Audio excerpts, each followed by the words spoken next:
नमस्कार मित्रांनो, तुमचे स्वागत आहे. मित्रांनो, गुरुचरित्राचा हा अध्याय वाचल्याने नवस पूर्ण होतात. हो, तुम्ही बरोबर ऐकलत.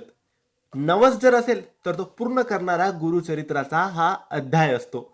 मित्रांनो, तुम्ही गुरुचरित्राचे चमत्कार ऐकले असतील, परंतु सगळ्यांनाच गुरुचरित्र पारायण करणे जमेल असं नसतं. कारण गुरुचरित्राचे खूप कठीण कडक नियम असतात. 7 दिवसाचे गुरुचरित्र करायचे असते आणि संपूर्ण नियमांचे पालन करून करायचे असते. नियमांचे पालन करता येत नसेल तर गुरुचरित्र करायचे नाही असं सांगितलं जातं. कारण नियम हे खूप कठीण असतात. पण ज्या लोकांनी केले त्यांना त्याचे योग्य फळ सुद्धा मिळाले.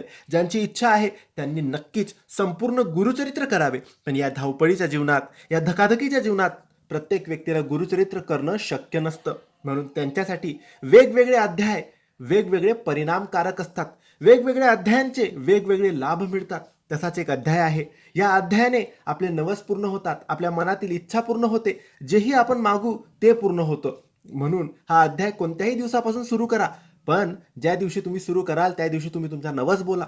तुम्हाला काय हवं आहे ते स्वामींकडे मागा आणि नंतर रोज सकाळी उठून अंघोळ करून हा अध्याय तुम्हाला वाचायचा आहे.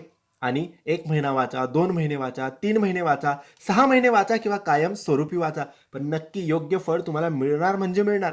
फक्त हा अध्याय सकाळीच वाचायचा, कारण सकाळी आपण अंघोळ करून फ्रेश असतो, शुद्ध असतो. दिवसभर आपण कुठे येतो जातो, काही खाल्लं जातं, चुका होतात, त्यामुळे सकाळीच फ्रेश मध्ये हा अध्याय वाचून घ्यायचा. बाकी याचे कोणतेही नियम नाही. आता हा अध्याय कोणता? तर हा अध्याय आहे गुरुचरित्राचा 18वा अध्याय. हा 18वा अध्याय तुम्ही गुगलवरून वाचलात तरी चालेल. तुमच्याकडे गुरुचरित्राचे संपूर्ण पारायण असेल त्यातून वाचला तरी चालेल. छोटीशी वेगळी पोथी मिळते ती असेल त्यातून वाचला तरी चालेल. कसाही वाचा, पण नक्की वाचा. धन्यवाद.